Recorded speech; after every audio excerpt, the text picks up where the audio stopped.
recognize some of the top 10 countries.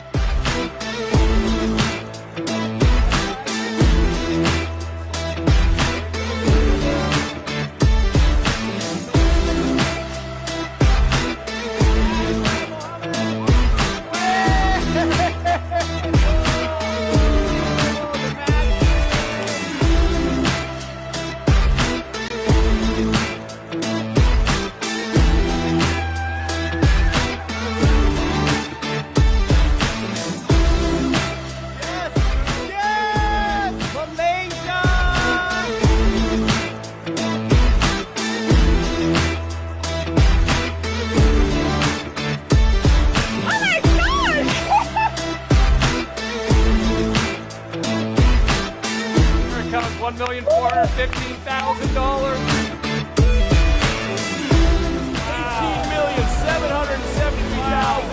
$18,773,295. Achieved things together. We do it together. I'm so excited about the possibilities which lie ahead of this year. Please grasp this opportunity with both hands.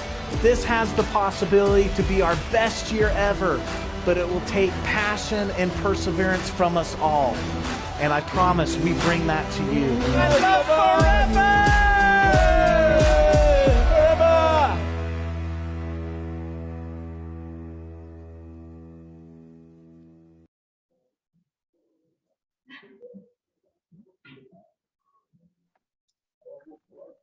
Halo, selamat pagi semua. Boleh dengar suara saya? Kalau boleh, tolong bagi saya satu boleh? Alright, thank you. Okay, terutama sekali, pihak pengajar ingin meminta maaf sebab ada pertambahan sikit majlis sharing hari ini. Okay, sebab hari ini tadi ada orang dah pukul 2 suku pun sudah enter Zoom room nak sabar-sabar nak dengar sharing daripada Profesor hari ini ya. Okay, so siapa yang pertama kali join sesi sharing oleh Profesor hari ini boleh bagi saya tulis me pertama kali. Ada orang pertama kali? Okay, so anda memang sangat bertuah. Hari ini kami memang sangat berbangga dapat jemput Profesor untuk meluangkan masa buat sharing tentang topik yang sangat menarik pada kita semua ya. So tanpa melengahkan masa, saya ingin membaca sikit background Profesor. Okay. Profesor berasal dari Pasir Putih, Kelantan dan telah join Fiverr pada bulan November tahun 2013. Okay. Sejak tahun 2014 hingga tahun 2020, Profesor juga telah qualify 6 kali sebagai Eagle Manager berturut-turut ya, walaupun beliau sangat sibuk dengan urusan klinik beliau. Okay. Profesor merupakan pakar diabetes dan ketua penyelidik bekam klinikal dan juga sebagai pensyarah pakar perubatan masyarakat Universiti Sains Malaysia Kubang Krian Kelantan. Okay. Sekarang Profesor telah pun bersara dari berkhidmat di HUSM dan memberi tumpuan sepenuhnya untuk berkhidmat kepada masyarakat di klinik perawatan beliau di Kubang Krian Kelantan. Okay. Kami mengucapkan tahniah kepada Profesor Aziz atas pencapaian CBM beliau buat kali kedua dan FUD level 3 pada tahun 2020 dan juga settle Eagle Manager tahun 2021 hanya dalam tempoh masa 5 bulan sahaja. Amazing kan? Okay. Nasihat Profesor Aziz pada semua FBO, janganlah pernah menyerah ketika anda masih mampu berusaha lagi. So, tidak ada kata berakhir sampai anda berhenti mencuba.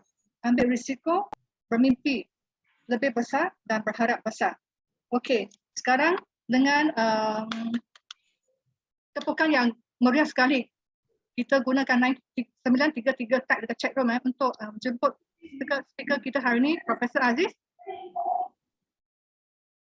Okey, terima kasih Shalin dan terima kasih selamat pagi semua. Assalamualaikum warahmatullahi wabarakatuh.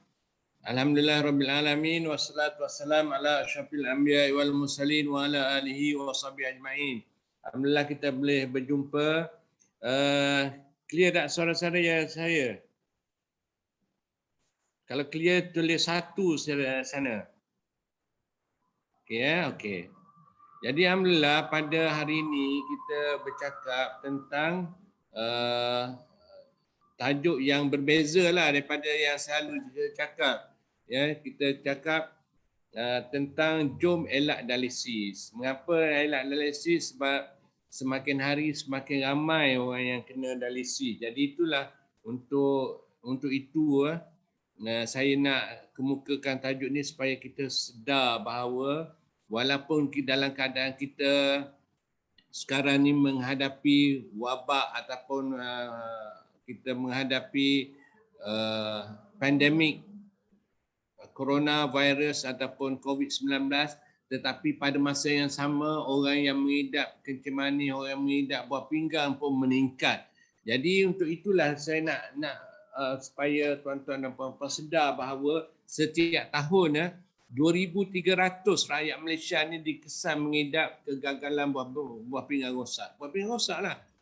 Jadi dan ramai antara yang kena rosak buah pinggang ni tak tahu yang mereka ni menghadapi masalah buah pinggang pada tahap 2, tahap 3 ya.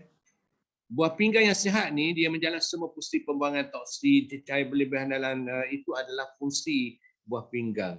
Dan apabila kegagalan buah pinggang berlaku ni dia bukan disebabkan oleh genetik. Dan jadi yang penting sekali macam mana kita nak tahu kita ni menghadapi masalah buah pinggang. Dia yang paling awal, paling senang kita nak tengok adalah kita kena periksa air kencing kita. Biasa kalau kita kencing kita kena tengok kalau air kencing tu berbuih, itu adalah tanda awal buah pinggangnya kita sudah rosak, dan kita periksa dalam air kencing tu biasanya ada protein. Itu tanda buah pinggang sudah bocor lah. Sudah bocor. Dan kalau kita periksa darah, ambil darah kita periksa. Jadi apa yang kita boleh tengok? Yang kita boleh tengok kreatinin kita. Sepatutnya kreatinin ni kurang daripada 120. Jadi kalau kreatinin ni dah tinggi lebih pada 120, itulah tandanya buah pinggang itu sudah mula rosak. Urea pun kena kurang pada 5.6. Hemoglobin kena lebih pada 14 untuk orang lelaki, dan orang perempuan ni lebih pada 12. Okay. Dan juga dalam air kencing tu sepatutnya tak ada protein. Jadi kalau ada benda-benda macam ni yang melebihi limit macam ni, itulah tanda-tandanya bahawa buah pinggangnya kita ni sudah rosak. Ya.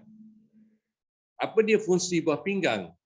Ini adalah fungsi buah pinggang ni adalah untuk membuang bahan kumuh seperti urea dan toksin dalam badan, untuk membuang cecair yang berlebihan dalam badan, mengawal tekanan darah. Jadi itu sebabnya orang yang rosak buah pinggang ni tekanan darah dia tinggi, untuk mengawal kandungan asid dan garam mineral dalam darah, menghasilkan hormon dan juga mengaktifkan kandungan vitamin D dalam darah. Jadi ini adalah fungsi buah pinggang. Jadi kalau buah pinggang ni rosak, tak boleh nak adakan fungsi ini lagi dah. Ya. Jadi apa tanda-tanda orang rosak buah pinggang ni? Ini dia tanda-tanda dia. Dia bengkak kaki, bengkak betis, punggung dia, muka pun bengkak. Ni kita panggil edema. Kemudian dia akan gatal, seluruh badan dia ni gatal. Loya, nak muntah, letih, lesu, kemudian dia sakit seluruh badan, akan pucat sebab dia orang yang rosak buah pinggang ni dia tak boleh nak bentuk hemoglobin, jadi dia pucat. Kencing berbuih, saya dah beritahu, kencing berbuih dan berbau. Kadang-kadangnya masuk kencing ni keluar darah juga dalam kencing, bersama kencing tu. Kemudian kadang-kadangnya ada jangkitan kuman dalam kencing dia, ya, dalam kuman dia. Kemudian juga kencing kerap, terutama sebelah malam, kencing kerap, dan juga tekanan darah, terutamanya pada mereka yang umur muda lah, 20 tahun tu dah ada tekanan darah tinggi. Jadi kita kena berhati-hati lah kalau kita ada tanda-tanda macam tu. Dan komplikasinya kalau tidak dirawat, dia boleh jadi kena stroke, boleh kena serangan jantung, boleh kena koma ataupun tak sedar diri, dan juga bolehlah penurunan berat badan yang mendadak, mungkin berlaku lah. Okay. Kemudian apakah penyebab yang kena buah pinggang ni, rosak buah pinggang, terutamanya mereka yang kena darah tinggi, ya, kena darah tinggi, kena kencing manis, batu karang, ya, batu karang ataupun renal stone, kidney stone, ya. Penyakit autoimun contohnya, penyakit autoimun ni penyakit SLE, psoriasis, eczema, itu semua penyakit-penyakit autoimun. SLE ni contohnya dia akan ada tumpuk-tumpuk warna merah pada muka dia. Kalau psoriasis ni seluruh badan dia ada tumpuk-tumpuk warna merah dan gatal. Itu adalah penyakit autoimun, kemudian penyakit kuman. Jadi ini adalah penyebab-penyebab yang rosak buah pinggang.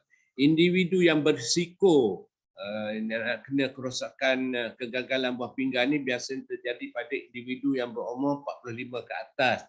Tapi kadang-kadang ada juga yang kurang pada 45. Mereka juga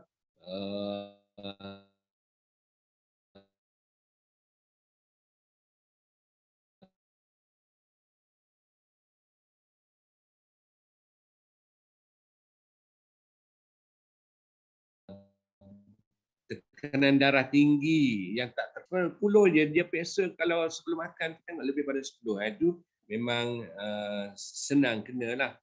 Kemudian pesakit batu karang, ada batu karang pada kat buah pinggang dia ataupun salur kencing dia ada batu karang, dia ada jangkitan kuman, ataupun yang uric acid tinggi, mereka yang kena gout.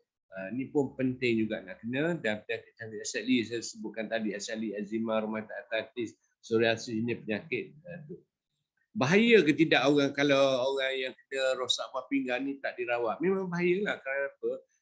Kandungan urea ni kalau lebih pada 40 dan dia boleh mengganggu fungsi otak, ya, dan menyebabkan koma tidak sedar diri. Kandungan potasium yang tinggi pula boleh mengganggu fungsi jantung dan mengakibatkan serangan jantung. Kemudian kalau tak ada rawat serta-merta boleh menyebabkan kematian.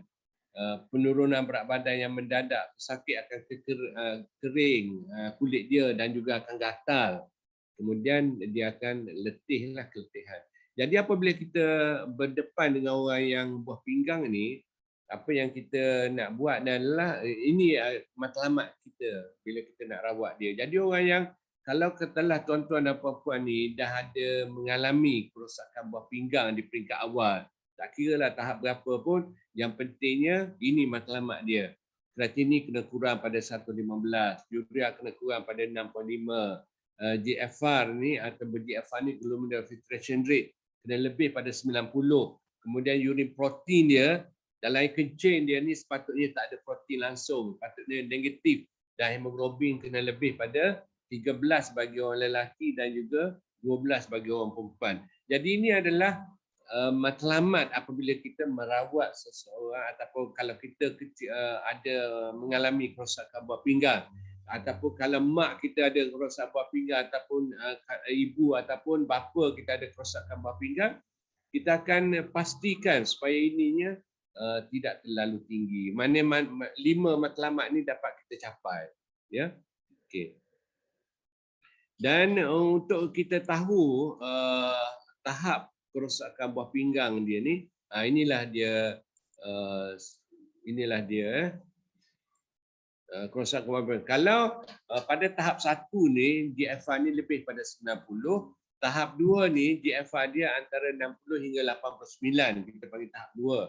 Tahap 3 ni dia ada 3A dan 3B, yang mana GFR ni antara 45 hingga 59, itu tahap 3A. Dan tahap 3B ni 30 hingga 44, tahap 4 ni 15 hingga 29, dan tahap 5 ni kurang pada 15.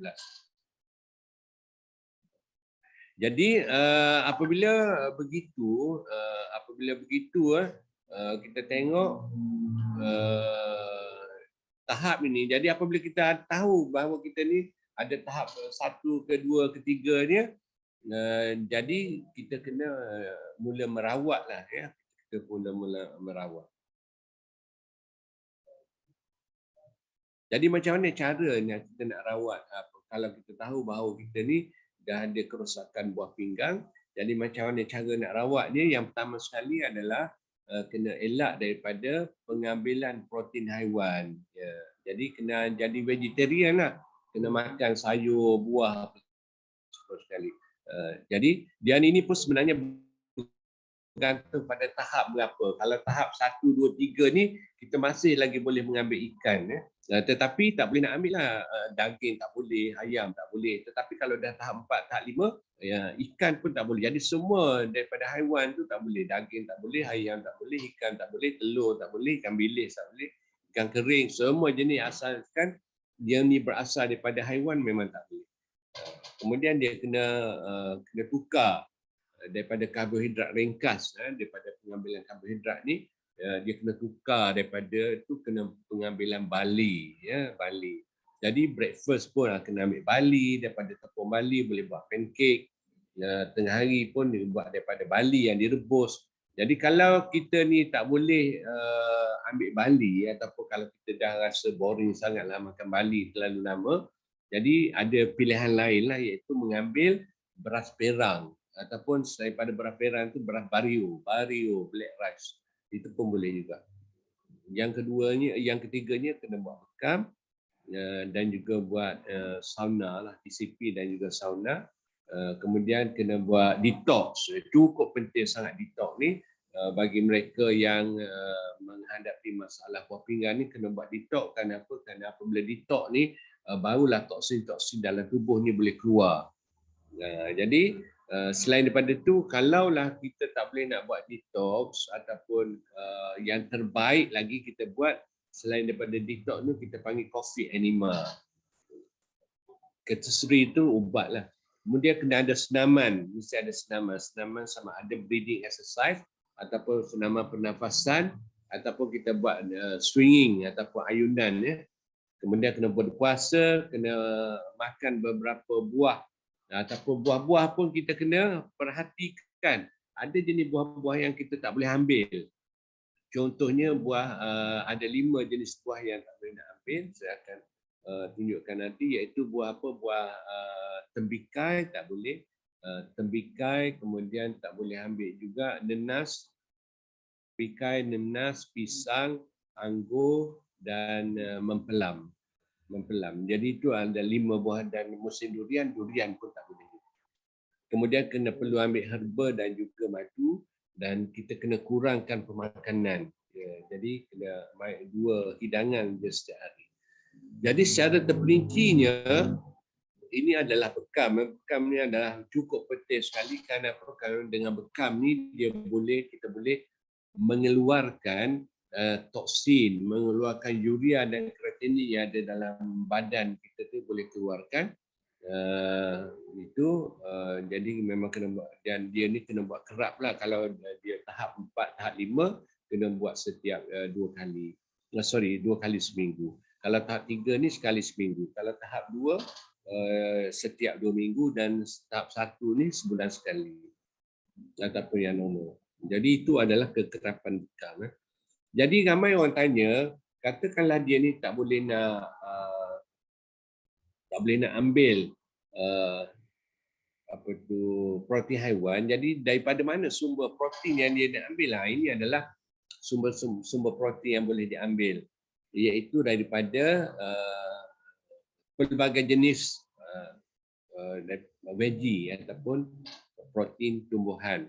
Contohnya brokoli ada, keli ada, bayam, spinach, itu 49% protein.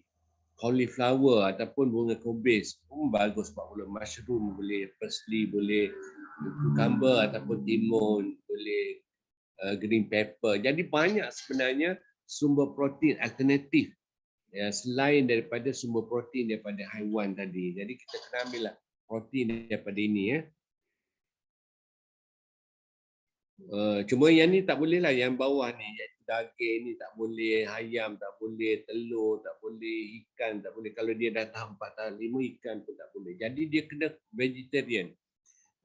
Kalau dia tahap 1, 2, 3, dia ni partial vegetarian. Maksudnya masih boleh lagi. Sebab kita biasa untuk utama orang Melayu ni, dia tak boleh kalau tak ambil lauk.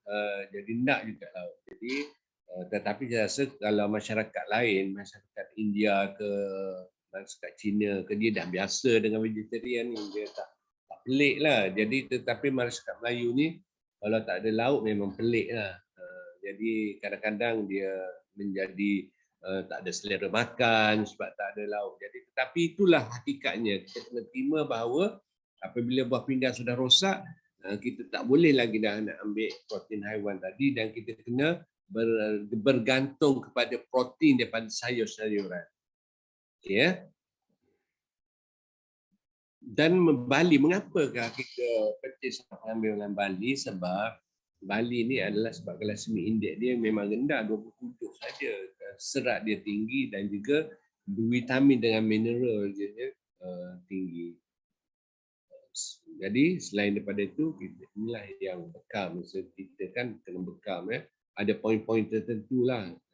Ini adalah poin untuk mereka yang rosak buah pinggang. Ini adalah poin yang perlu diambil. Bekam. Dan kekerapan bekam ni bergantunglah. Ini detox. Saya dah sebut, lepas ni pun nak sebut banyak kali dah tentang detox ni. Penting sangat kita melaksanakan detox ni. Kerana apa? Kerana ususnya bagi mereka yang khususnya mengidap masalah buah pinggang ni, ususnya terlalu kotor. Jadi apabila usus kotor, dia tak boleh nak menyerap bahan-bahan yang bagus untuk badan. Itulah dia menjadi tu semakin lama semakin teruk.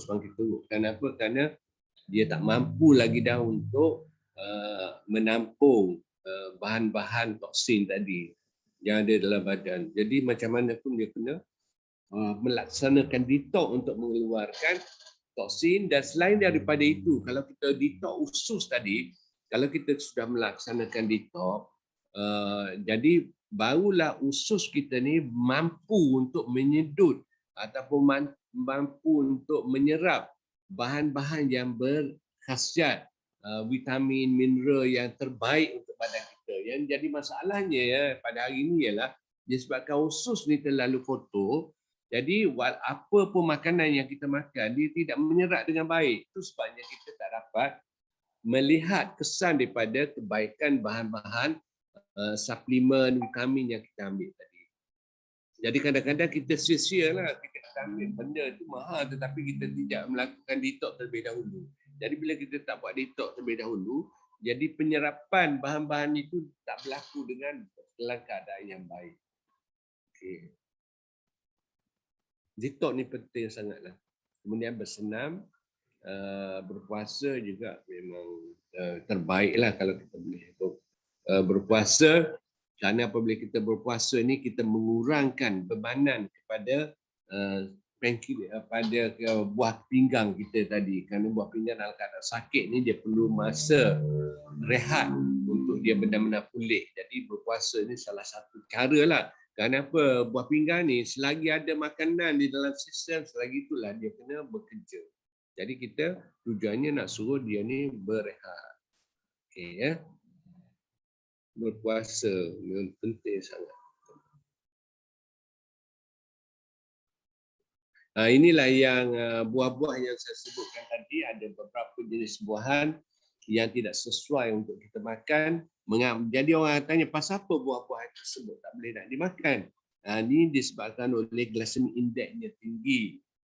Contohnya watermelon ataupun tembikar 72 dia punya glycemic index tinggi lah, 72. Kalau beras tu, kalau beras biasa ni 103, tapi beras basmati tu 80 lebih, 83. Jadi itu pun tinggi lah. Dan sebenarnya watermelon ni pun tinggi juga. Kita tengok, tengok memang tinggi. Itu watermelon, nenas 66 tinggi. Itu sebabnya bahan-bahan ni kita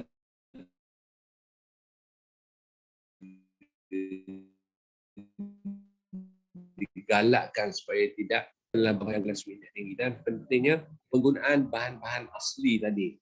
Contohnya di sini garlic, ginger, kemudian kulit kayu manis. Bahan-bahan ini memang cukup bagus lah. Dia boleh meningkatkan fungsi buah pinggang tersebut. Okay.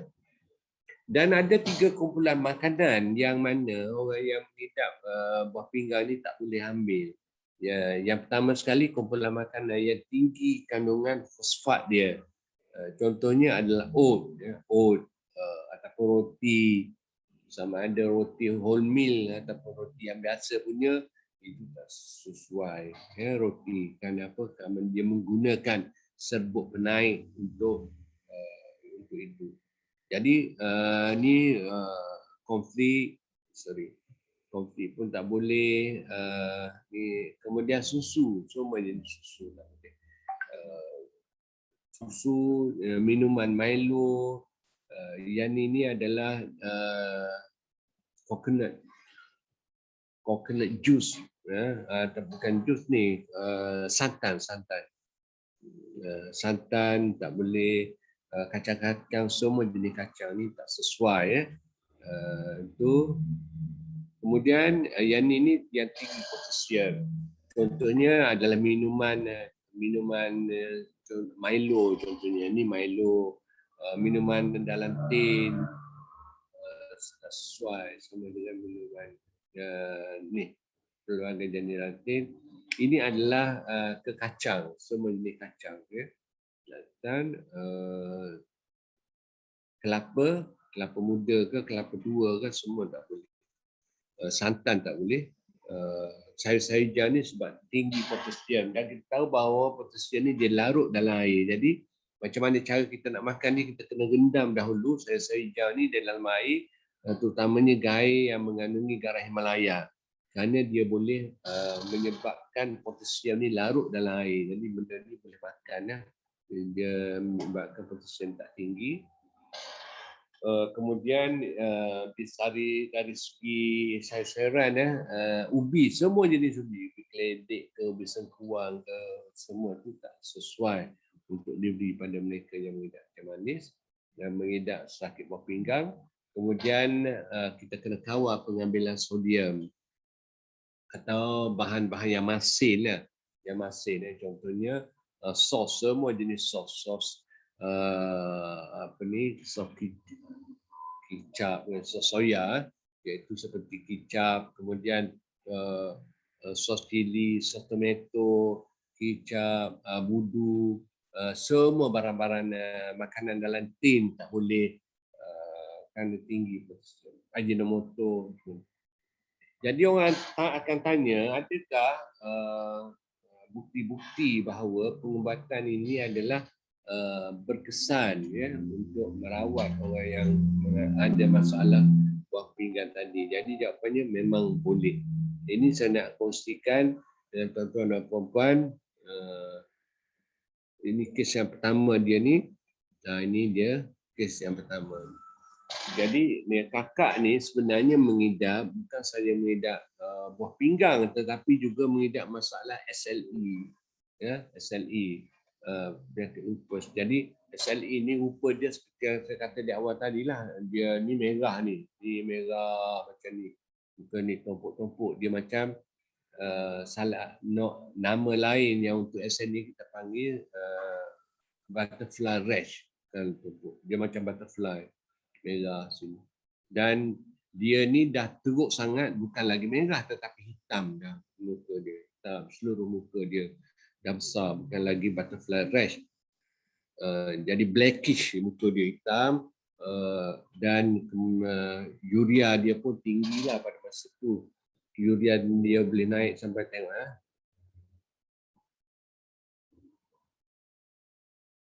urea ni naik 450 dah, dan itu kreatinin ya, urea naik sampai 40 lebih lah, 40 lebih. Dan doktor dia ni, kakak ni berasal daripada Kemaman, ya.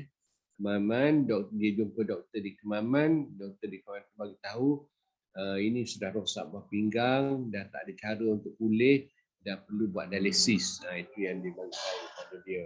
Jadi dia pun dah takut lah dengan bila dah kena dialisis, kan. Jadi dia cumanya dia kata dia tak nak buat dialisis.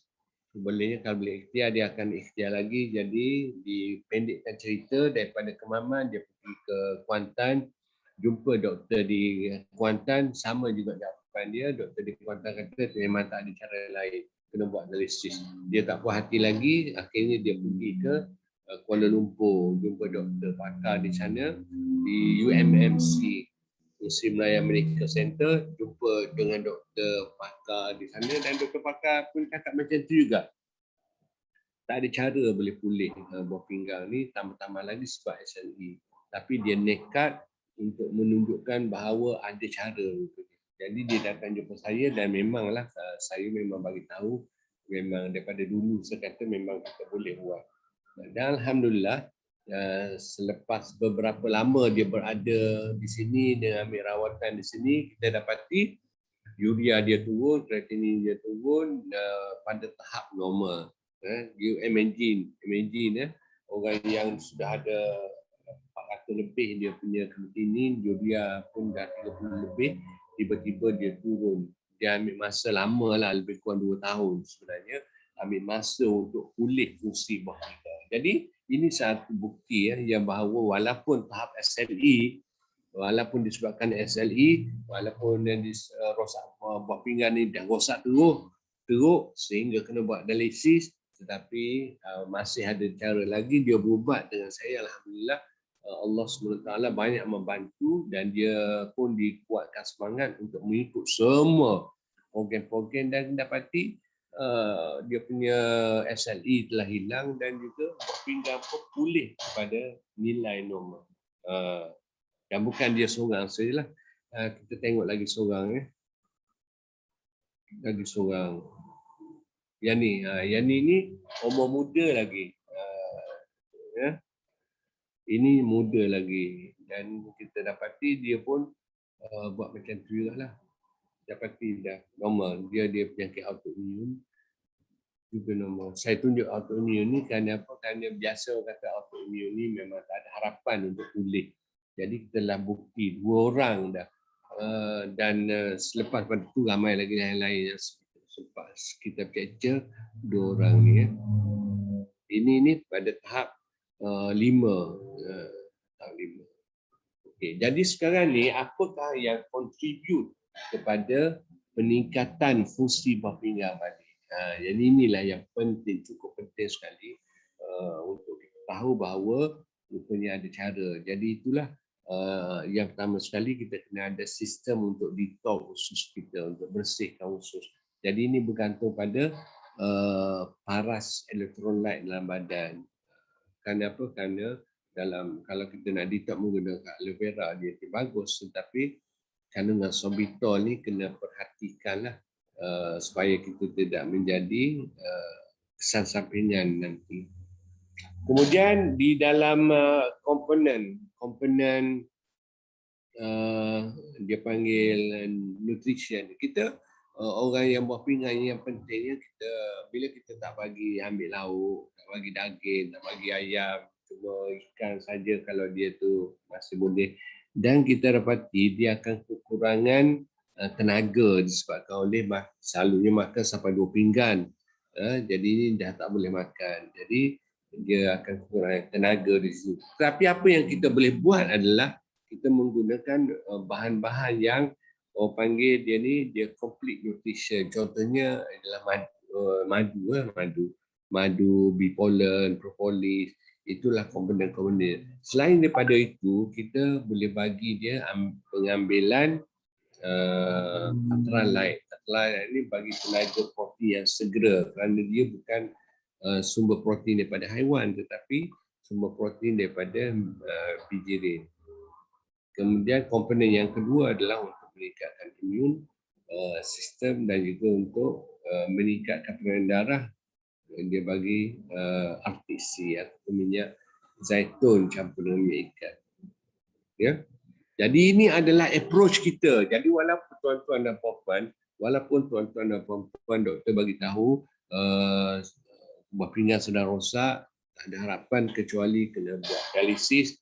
Tetapi kalau tuan-tuan dan puan-puan beri peluang kepada saya untuk merawat, saya jemputlah tuan-tuan dan puan-puan, hantar mereka ni kepada saya dan insya-Allah kita boleh tunjukkan cara yang terbaik untuk atasi masalah ini. Jadi tuan-tuan dan puan-puan, itulah yang ingin saya kongsikan.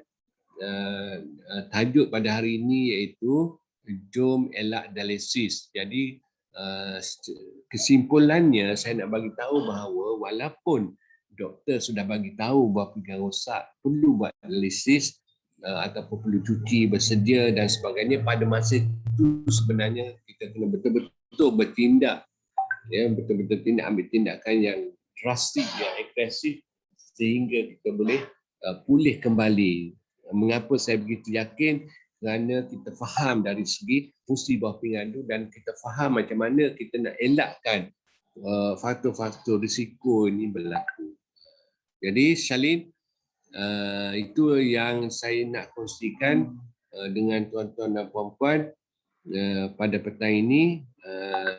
Cumanya saya bagi peluang lah, ada masa lebih kurang 15 minit lagi, saya bagi peluang untuk tuan-tuan dan puan-puan tanya. Kerana saya pasti banyak soalan-soalan dalam sesi yang lepas-lepas ni, kita terlalu banyak soalan sampai kita tak cukup masa untuk tanya. Jadi hari ini saya bagi peluang untuk tuan-tuan dan puan-puan tanya supaya kita jelas, ya. Kita jelas. Okey. Yang angkat tangan sama yang pertamanya Hafizah Arifin. Boleh unmute Hafizah Arifin.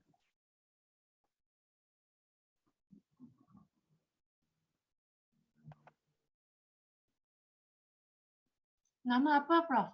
Hafizah Arifin. Tadi salah angkat tangan kot. Tertekan. Minta maaf. Oh, tertekan. Okey. Orang lain? Jamayah Kasar.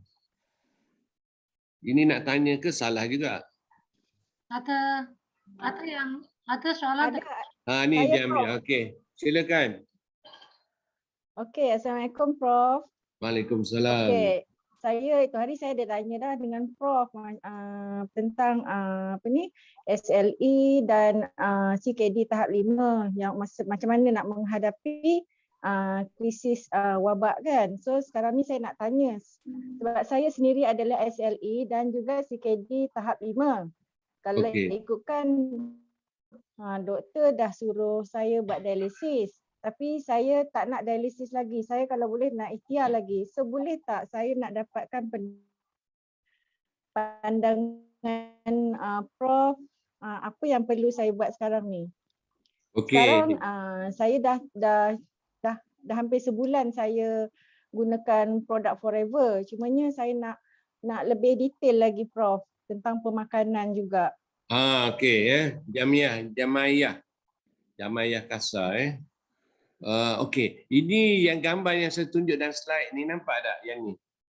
Okey, nampak. Nampak yang ni adik ni dia ni baru umur 31, dia daripada Seremban.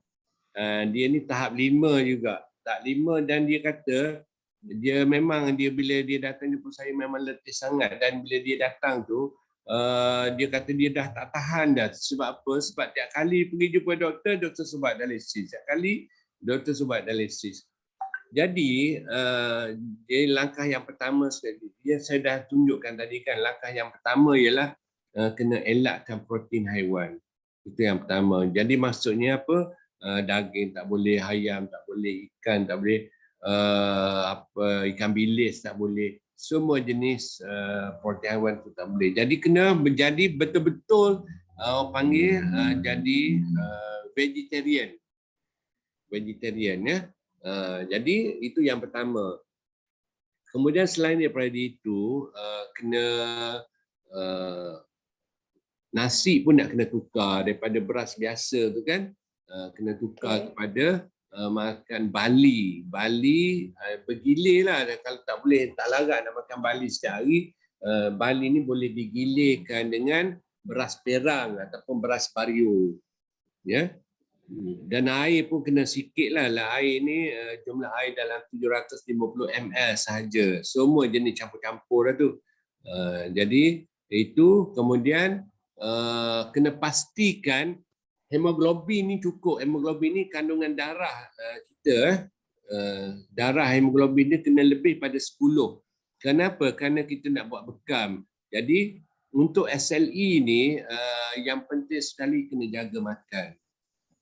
Jadi kalau saya syorkan, sebab kadang-kadang orang tak tahu apa nak makan, macam mana nak jaga apa semua kan. Jadi kalau itu saya syorkan kalau ada peluang datang dia ke Kota Baru dan kita betul-betul rawat. Sebab apa?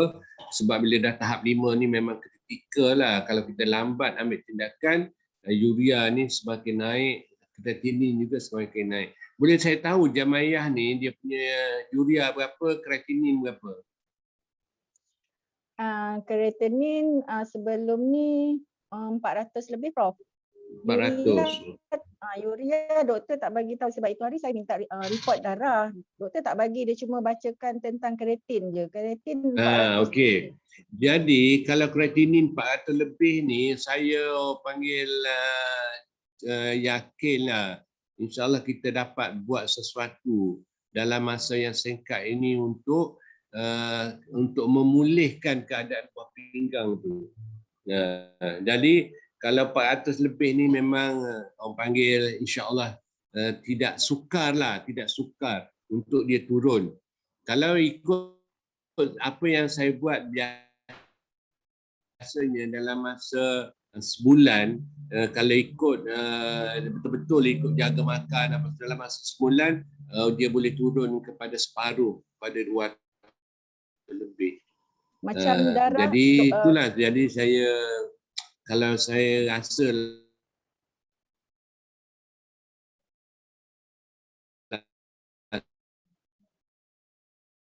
Halo.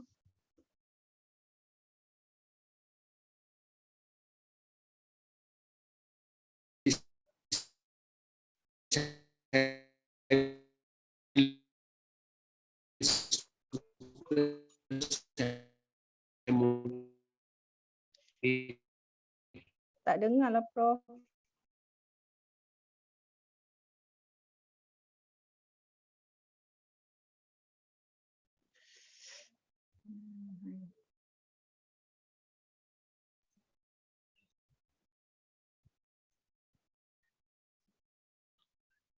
Sekejap ya. Line Prof, I think sudah putus. Bersabar ya sekejap. Okey.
can feel the paradise before my world implodes.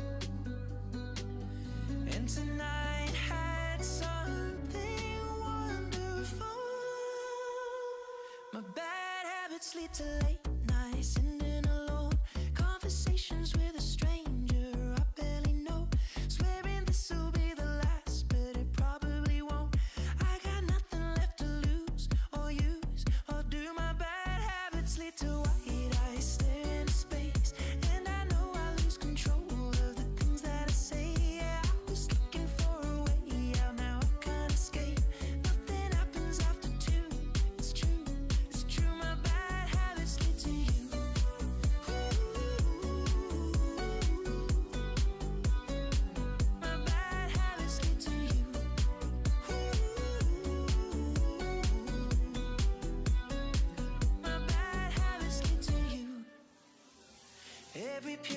tension ends when the good times start. Falling over everything to reach the first time spark. It started under neon lights and then it all got dark. I only know how to go too far. My bad habits lead to late nights and in alone conversations with a stranger I barely know. Swearing this will be the last, but it probably won't. I got nothing left to lose or use, or do my bad habits lead to Boleh dah. Okey. Boleh dah. Okey. Okey, sorry tadi mana Jamiyah tadi dah ada. Dah pergi dah. Jadi itulah, jadi saya rasa kalau tengok kepada bacaan 400 tu, kreatinin 400 tu, ikut pengalaman saya lah, memang ada harapan lah untuk pulih sepenuhnya.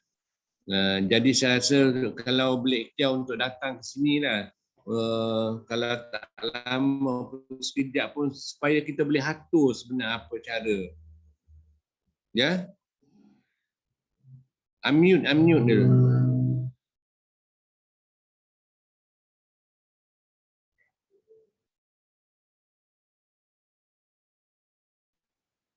Okey. Prof, macam mana kalau saya nak pergi kat tempat Prof tu? Nanti apa ni PM saya. Nombor telefon Prof ada ke? Oh, nak nombor telefon saya 013 013 982 982 9918. 9918 013 982 9918. Betul. Okey, saya memang nak sangat jumpa Prof ni sebab okey, elok nak datang lebih detail lah. lagi tentang pemakanan sebab Saya rasa masih ada peluang lah kalau setakat 400 tu, masih ada peluang. sebelum ni 500 Okey, baik Prof. Kita Sebelum tengok ni pada mahal. Ya, iyalah kalau 500 tu masih ada peluang lah. Sebab kita pernah handle yang lebih tinggi daripada itu. Baik. Okey, kita tengok daripada Mahalingam. Okey, terima kasih Prof. Okey, baik. Sama. Okey, next one.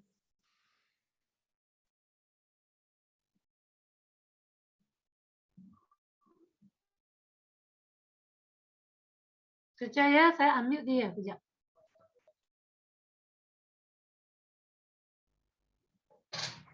Ada lagi yang nak tanya? Ada yang Ada. Okey. Selamat pagi, Dr. Profesor. Selamat pagi. Saya ni Mahalingam. Okey, saya mau jawapan dari doktor tadi. Okey, saya ada dengar semua. Tapi kalau kita mau jaga sebelum kita kena, tadi doktor ada tunjuk itu yang botol kuning itu aloe vera gel untuk detox. Kemudian itu nutrition, doktor ada taruh.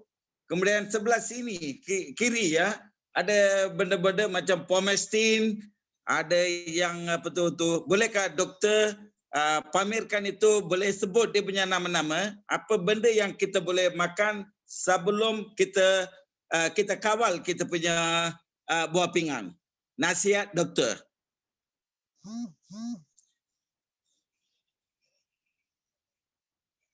Halo? Halo doktor? sekejap ya, I think dia line putus lagi. I see. Ya. Ya. Memang dengan cabaran sekejap. Boleh. Ada dah bro.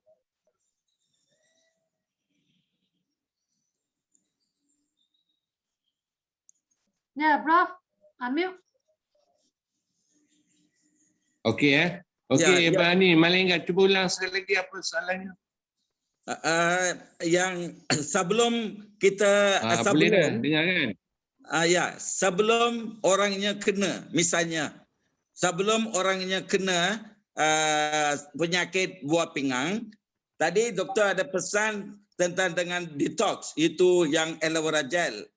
Kemudian yang lagi sekali bawa dia itu nutrition, doktor ada bagi itu Forever Elite dengan itu pollen dengan apa dia itu propolis. Itu semua, kemudian itu honey. Tapi sebelah kiri doktor ada tunjuk itu pamestin itu semua. Jadi bolehkah sebelum kita kenal apa-apa benda yang kita kena angkat dulu, kita kena makan dari Forever. Itu saya. Okey. Nasihat Itulah. doktor. Jadi baik. Faham. Yang paling senang sekali kita kena ingat kalau member Forever ni senang saja. Yang kita kena ingat yang apa ni healthy triangle tu. Healthy triangle kan? Itu kita berpanduannya di situ. Jadi kita ambil komponen-komponen itu sudah cukup dah untuk mengelak daripada berlaku. Okey doktor. Okey doktor. Terima kasih doktor. Terima kasih. Jadi itu baik. Jadi itu panduan asas tu yang penting kita pegang ialah jangan tunggu sakit. Jadi sebelum sakit ni tak kira lah siapa kita. Kita kena amalkan macam tu 3 komponen untuk detox, untuk pengaliran darah, untuk nutrisi yang lengkap dan juga untuk tingkatkan imuniti. Jadi kalau kita jaga pada 4 komponen itu, kita akan kekal sihat. Saya punya prinsip senang saja, penyakit ni dia tak akan pergi ataupun tak akan hinggap kepada badan yang sihat. Dia tak akan pergi. Jadi itulah makna sebelum kita sakit tu kita kena jaga. Okey, ini daripada Shima. Shima tanya, kalau dah mula dialisis 5 bulan masih ada peluang. Kalau dah kena dialisis tu memang kena terus dialisis saja. Sebab apa? Bila kita dialisis, mesin dialisis tu telah ambil alih fungsi buah pinggang. Jadi tak boleh nak buat apa lah. Jadi saya minta maaf. Jadi kalau dah dialisis tak boleh nak buat apa. Walaupun sebulan. Tetapi kalau sebelum buat dialisis, insya-Allah kita boleh buat sesuatu. Okey. Daripada CBK, apa solution atau alternatif bagi orang yang alergik dengan bovine? Ada customer timbul rash lepas pakai Arctic Sea. Jadi kalau dia alergik dengan bovine, jadi cara lainnya adalah kena ambil bahan. Dia ada 2 approach tau, 2 approach. Approach yang pertamanya kena berhenti dahulu daripada mengambil Arctic Sea tu, tetapi dia kena tingkatkan dia punya imuniti badan. Jadi cara mana tahu? Dengan mengambil vitamin C dan juga mengambil pomestin. Pomestin ni kita tahu bahawa kandungan pomestin ni antioksidan yang terbaik, ya. Jadi ambil pomestin dalam jumlah yang banyaklah, maknanya kena ambil 30 ml. 30 ml. Maknanya 30 ml ni 2 sudu besar, kena ambil 3 kali sehari. Kena ambil vitamin C. Vitamin C ni ambil 3 biji 3 kali sehari. Kemudian ambillah propolis. Propolis dan juga bipolen. Cuba amalkan macam tu dulu selama 3 bulan. Jadi amalan-amalan begitu selama 3 bulan ni dia boleh dia boleh meningkatkan imuniti. Jadi bila boleh meningkatkan imuniti, jadi biasanya dia akan hilanglah masalah alergik dengan bovine. Alergik ni berlaku apabila dia punya badannya dia punya tak cukup antioksidan. Jadi kalau jadi langkah macam tu 3 bulan dan kita amal sikit-sikitlah, cuba dalam sebiji sekali sehari. Kemudian kalau dia dah okey, sebiji 2 kali sehari. Itu cara nak approach dia. Kalau sudah dialisis, macam mana nak amalkan? Jadi kalau dah dialisis tak ada masalah. Kerana apa? Dia makan apa benda pun boleh makan kalau dah dialisis. Jadi AVG pun boleh makan macam biasa, tak ada masalah. Jangan tunggu sakit baru nak cari betul lah ini. Kemudian kawasan Penang nak guide untuk CKD bekam dan cara pemakanan barangan forever. Ini ada daripada Fikah. Okey. Ini daripada Syahadah Azizan, dia tanya pecah artik C boleh? Oh, pecah, nak pecahkan, dia rasa lah tak sedapnya, rasa tak sedap. Jadi dari segi kapasiti tak ada masalah kena pecahkan. Okey, gout masih ada kaitan dengan masalah buah pinggang ke tidak, ada susunan. Okey, gout ni merupakan salah satu penyebab orang mengalami kerosakan buah pinggang kerana uric acid yang tinggi. Jadi uric acid yang tinggi ni sama ada dia makan ubat, katakanlah uric acid dia ambil allopurinol, dan tapi allopurinol ni pun ada masalah, dia boleh merosakkan buah pinggang juga allopurinol. Jadi cara yang terbaik untuk mengatasi masalah gout ni selain daripada kita kena buat detox tadilah yang saya tulis triangle, happy triangle tu kena amalkan.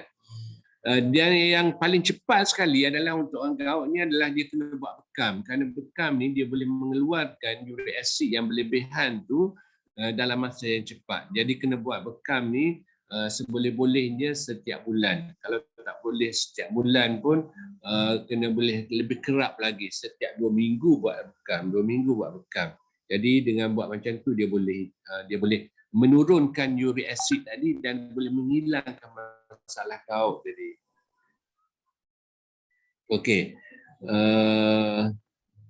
Masih boleh syorkan produk untuk pasien yang dah dialisis yang okey, orang yang dah dialisis ni sebenarnya dia tak ada isu lagi, dia tak ada isu untuk sebab mesin sudah diambil alih. Jadi dia boleh makan, boleh katakan apa benda dia nak makan pun boleh makan lah. Jadi cumanya orang dialisis ni apa yang masalah dia? Masalah dia ni kekurangan zat, akan jadi letih badan. Jadi apa benda yang nak makan? Yang terbaiknya adalah kandungan dua yang di bawah tadi, iaitu sebelah kiri ni ialah kita tahu bahan yang boleh meningkatkan imuniti. Jadi kena banyakkan pengambilan pomastin,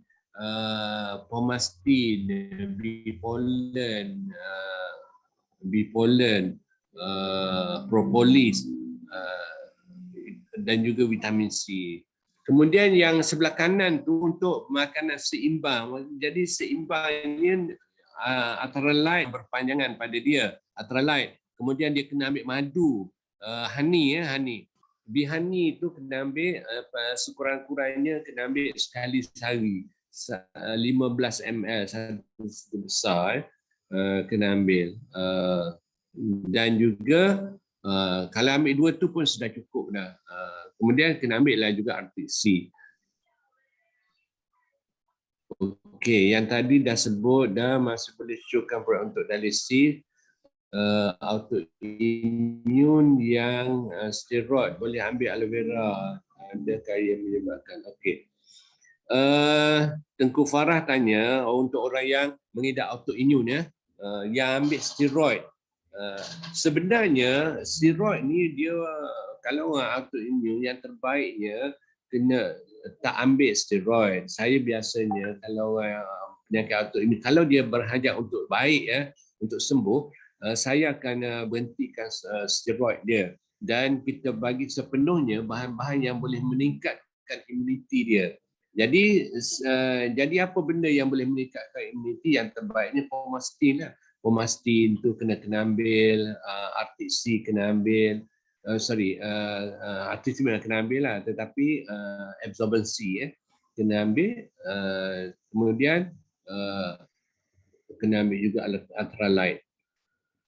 Detox mesti kena buat, kena ambil daripada aloe vera gel. Aloe vera gel ni kena ambil dalam kuantiti yang banyak lah. Kuantiti yang banyak, seboleh-bolehnya 200 ml 3 kali sehari. Kenapa? Kerana tujuan matlamat utama adalah kita kena detox. Detox dalam keadaan yang cukup tinggi lah. Jadi tu jadi jumlahnya kena banyak. Jadi dia tak ada masalah hyperkalemia. Aloe vera gel ni dia bukan tinggi hyperkalemia dia. Dan yang tinggi sikit potasium adalah pomastin. Tetapi kalau dia setakat autoimun, dia bukan masalah hyperkalemia. Yang menjadi masalah hyperkalemia ni kalau dia ada masalah buah pinggang, ya. Itu saja. Tapi kita ada cara lah, ada cara sebenarnya untuk menurunkan potasium tadi. Daripada Kalela, kalau pesakit buah pinggang ada kecil manis, boleh ambil pomastin ke tidak? Okey, dia bergantung pada ni kalau di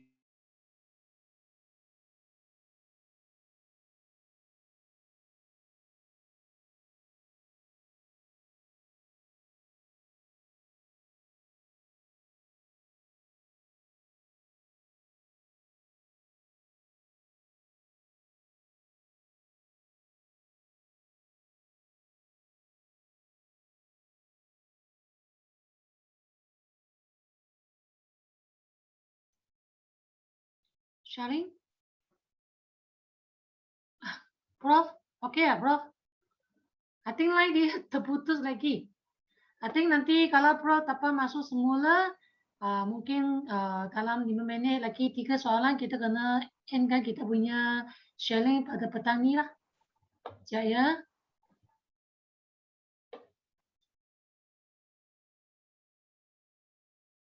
Now I can't escape.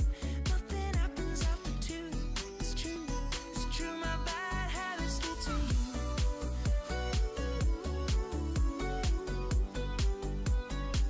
My bad habits lead to you.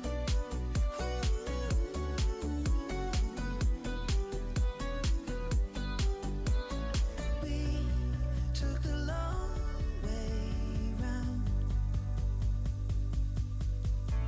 and burned till the fun ran out. Now my bad habits lead to late nights and in alone conversations with a stranger I barely know. Swearing this will be the last, but it probably won't. I got nothing left to lose or use, or do my bad habits lead to white eyes staring into space?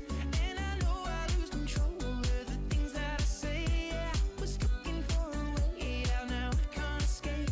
Nothing happens after 2. It's true, my bad habits lead to you.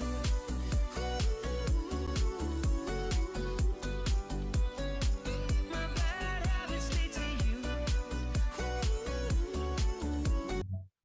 Prof, ya. sharing? Okey, Okay. lagi ada Sorry, lagi? Prof. So kita terima lagi 3 soalan ya sebelum Okey. sebelum hasilkan sesi ya, Prof. Sebab nampaknya line Profesor hari ini pun tak stable sangat ya.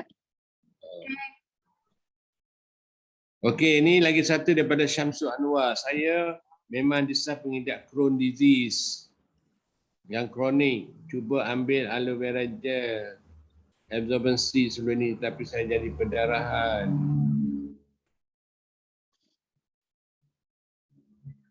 Mana tadi? Ni daripada Syamsul Anwar ni. Saya menjadi perdarahan pembuangan air besar non-stop sampai kehilangan hemoglobin terus ke emergency ward. Kehilangan banyak darah pada tahun lepas. Saya terus stop pengambilan aloe vera gel. Yang sebenarnya bukan disebabkan perdarahan ni bukan disebabkan oleh pengambilan aloe vera gel, tapi disebabkan oleh penyakit Crohn disease itu sendiri. Jadi tak boleh nak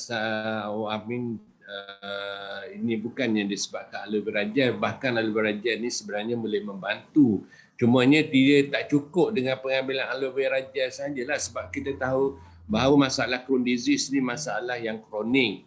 Jadi apa cara yang betulnya adalah selain daripada itu, selain pengambilan aloe vera gel ni kena ambil yang pentingnya untuk Crohn disease ni, yang penting sekali adalah pengambilan pada probiotik.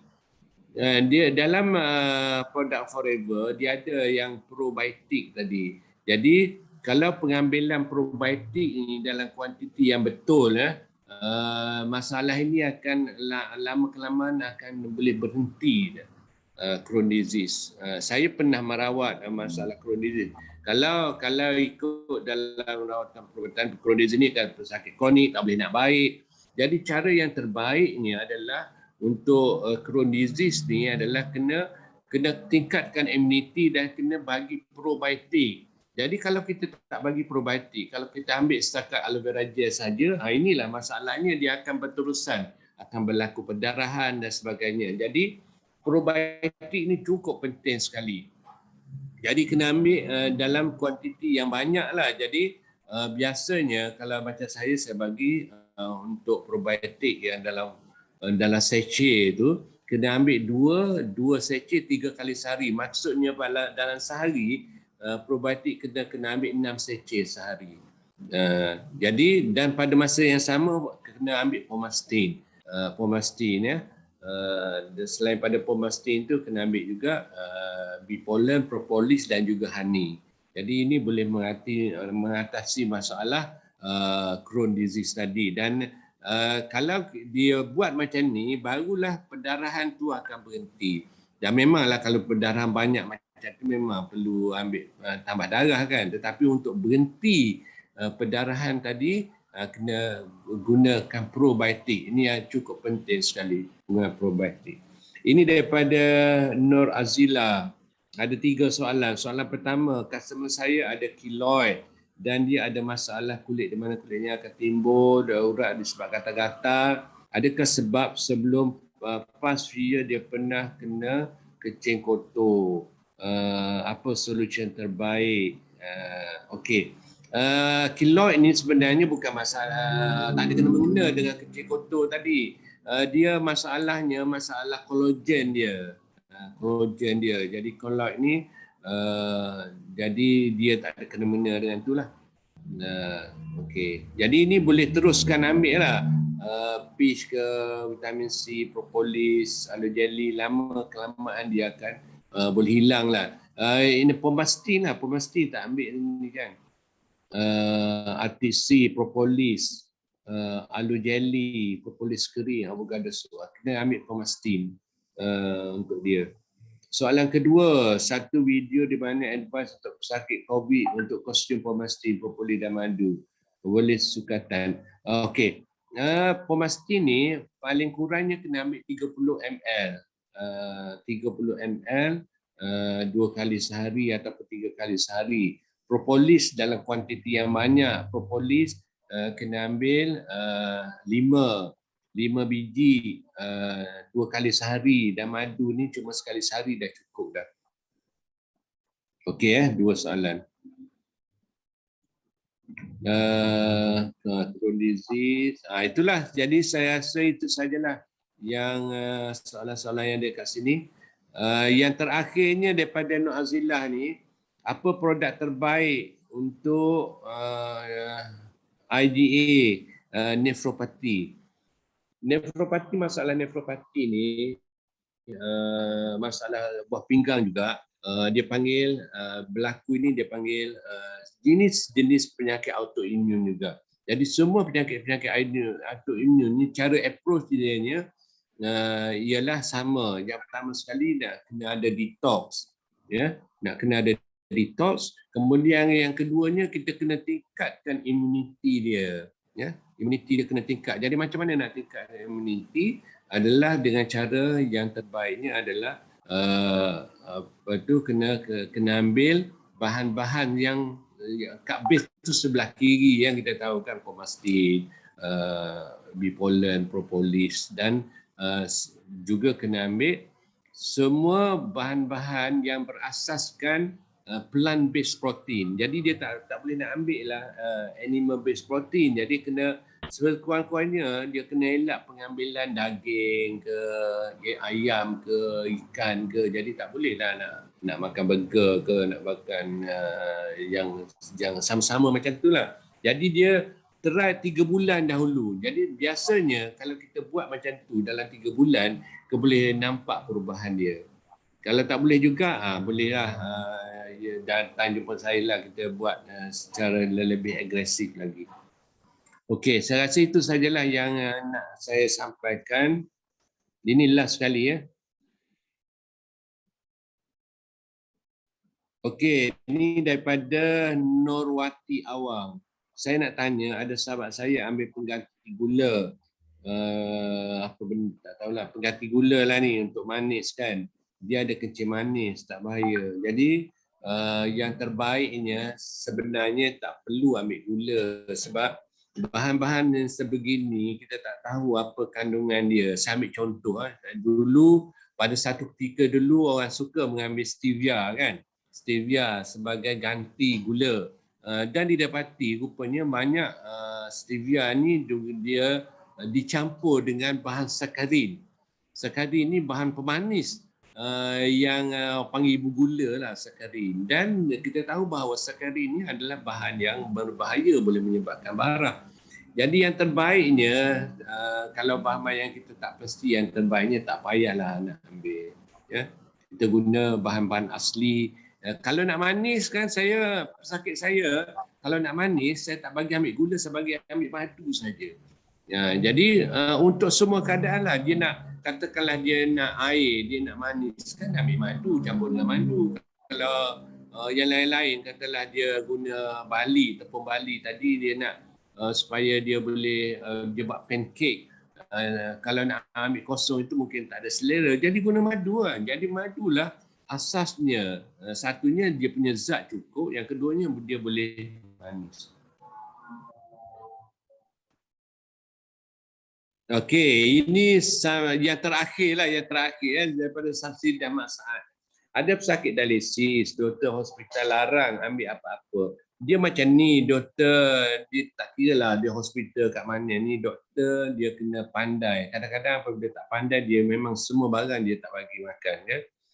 Jadi kadang-kadang tak boleh nak salahkan dia juga sebab dia tak tahu, jadi dia cakap ini tak boleh, ini tak boleh. Jadi kita kena pandai. Kita sendiri ada evidence. Saya dulu pun macam tu juga dulu.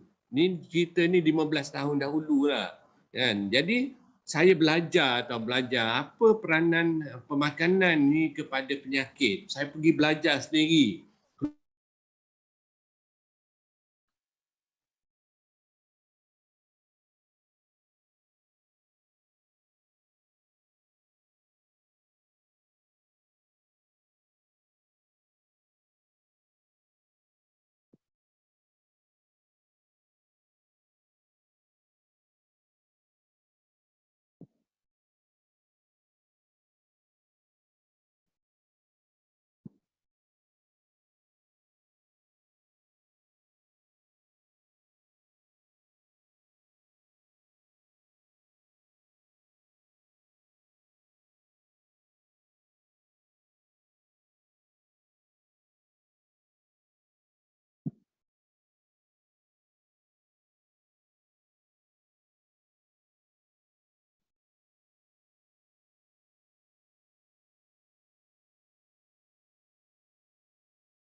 Rizky, balik. Okay, so Dia call memang lain dia tak stable. Kali ini je lah kita punya sharing. You closing? Okay. Okay, boleh. Okay, nampaknya setakat ini sajalah sharing oleh Profesor untuk sesi hari ini sebab memang live tak elok sangat. So sebagai kesimpulannya lah, ikut statistik 15% rakyat Malaysia menghidapi penyakit buah pinggang yang kronik dan kebanyakan mereka hanya mengetahui keadaan mereka ni bila sudah pada tahap yang serius. So yang selalu kita kata pencegahan lebih baik daripada mengubati. So make sure kita semua adakan ujian darah yang kerap setiap tahun, minimum sekali setiap tahun. Lepas tu daripada pengamalan makanan tu dan jangan ambil yang minum protein yang banyak sangat. Dan lifestyle, kena sentiasa ada exercise yang kerap juga. Okay, dan yang peringatan yang paling penting sekali untuk sesi hari ini, yang produk yang disyorkan ni sebenarnya adalah suplemen. So kalau anda semua nak post dekat social media, pastikan jangan overclaim ya, sebab ini sangat penting. Jangan overclaim yang produk ini boleh mengubati penyakit buah pinggang ya. Ini sangat penting. Okay. Setakat ini sajalah untuk sesi hari ini. So terima kasih banyak sangat untuk para hadirin yang hadiri sesi sharing oleh Profesor hari ini. So kita jumpa lagi minggu depan, minggu akan datang lagi. Okay, terima kasih semua. Okay, bye-bye. Recording stopped.